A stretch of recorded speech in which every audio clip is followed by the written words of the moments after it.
Magandang araw mga kaibigan.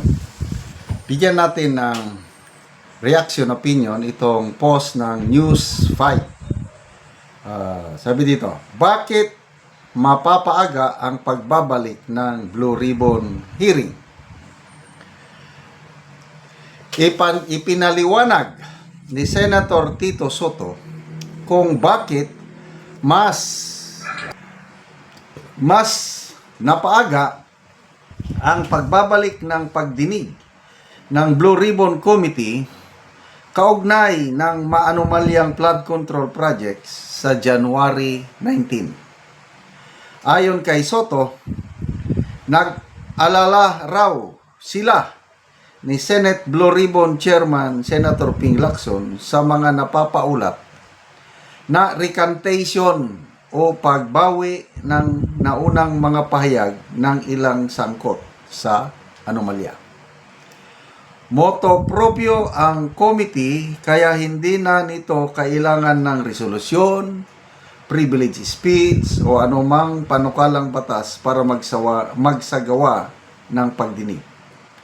Kasalukuyang nakakulong sa Senado sina Curly Discaya, Henry Alcantara, Bryce Hernandez at JP Mendoza. Okay, so ang pagbukas ng sesyon ng Senado dapat sana January 26 pa. So January 19 mag-resume na ang investigasyon ng Blue Ribbon.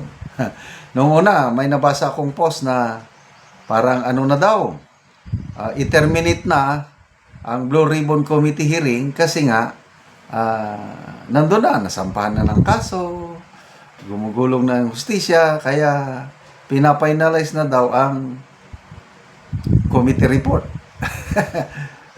Bakit ngayon? Biglang itinuloy kasi nga may mga developments. Yan. May Cabral files. Ano pa? Ito, pinaka-latest na dagok sa investigasyon ng Blue Ribbon is yung napapaulat na bumaliktad na yung mga DPWH engineers. Henry Alcantara, yung Bryce Hernandez at JP Mendoza, parang nag-recant sila. Binawi nila yung mga testimony nila noon sa Blue Ribbon Committee hearing. Talaga namang matataranta ka. May post na nabasa ko, sabi ni Senator Lacson na mag-isip-isip kayo. Sabi, makukulong kayo dyan dahil sa perjury. Kasi nga, under oath sila, itong mga engineers, under oath. Ngayon, nag-recant. So, perjury. Merong nag-post din na, Senator Lacson, hindi mo ba alam na ang perjury, mas magaan ang sentensya. Ang sentensya daw ng perjury is 1 year to 4 years lang na pagkakulong. Perjury. Dahil nagsinungaling ka. Kaysa yung malversation. Kasi yung mga pag-aamin noon, itong mga DPWH engineers, inamin nila na may ganitong nangyari, may mga bayaran, may ano. So, nagkaroon ng malversation of funds. Nako, mabigat, sabi ng, basta abogado yung nagsabi. Yung abogado niya. Non-bailable pa. Yung malversation of funds, pag yan ang ikaso sa mga engineers na ito, makukulong talaga sila. Dahil non-bailable. So ngayon, nag-recant. So, ito, opinion ko lang ito, speculation ko na lang kung totoo na nag-recant. Baka, alam mo na, advice ng mga abogado, yun ang trabaho ng abogado tulungan ang kliyente nila. Pinaliwanag. Ito. Dahil inamin nyo sa Blue Ribbon, pagkasuhan kayo, malversation, mabigat ang parusa. Hindi ko alam kung how many years. Kailangan alam ko, non-bailable. Katulad nitong si ano ito? Sara Diskaya. Kaya nakakulong siya ngayon. Hindi siya pwedeng magpiyansa dahil mabigat yung naisampa. So itong mga DPWH engineers na napapaulat na bumaliktad na, Alcantara, Bryce Hernandez, and JP Mendoza, baka pinili na lang nila na, di baling, isampahan tayo ng perjury. Total, malit lang ang parusa eh. 1 year to 4 years lang, tapos makapagpiyansa, di, hayahay. Ay, nako. So, lalo pag, ito, ulitin ko, opinion ko lang ito. Pag totoo ito, nako, malaking problema na naman, of course, dito sa Blue Ribbon, sa Administrasyong Marcos, dahil lalo silang walang makukulong, mapapakulong. Itong kung totoo na bumaliktad na, binabawi na nitong mga DPWH engineers ang pahayag nila sa Blue Ribbon. Marami ring matutuwa dahil ang mga senador, example, Senator Joel Villanueva, Senator Jingo Estrada, yun yung mga senador na ex-Senator Revilla, yun yung mga pinangalanan eh. So kung totoo na bumaliktad itong mga engineers na nag-implicate sa mga senador, eh lalong walang makukulong na mga senador. Walang makukulong na tinatawag na politiko, big fish.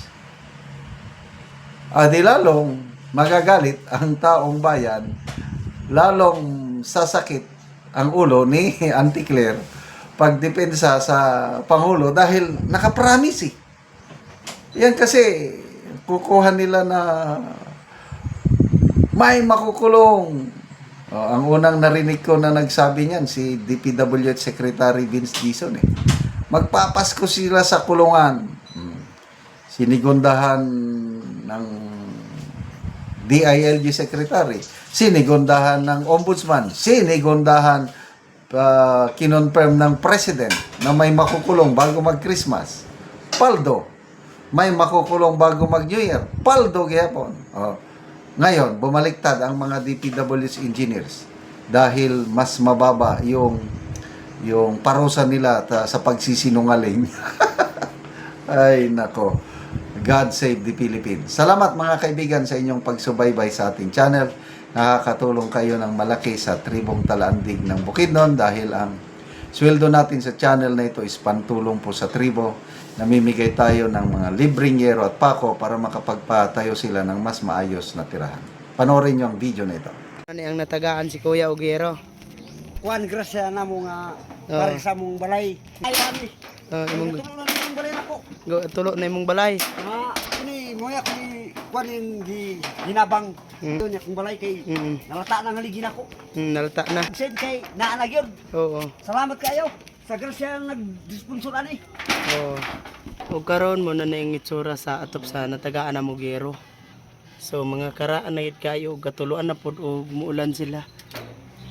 Muulan na gid sila kay kuan naman. Kanang Kapok na kayo niya akong balay di. Mo na gabok niya na mong gid kaayo. So gamay pod kaayo ang ilang balay. So karon una ni ang ilang kahimtang sa ilang pagpuyo. Makita gid nato nga salog na wow. salog na gyud. Bustot na. Bustot na tungod kay maulan na naman gyud.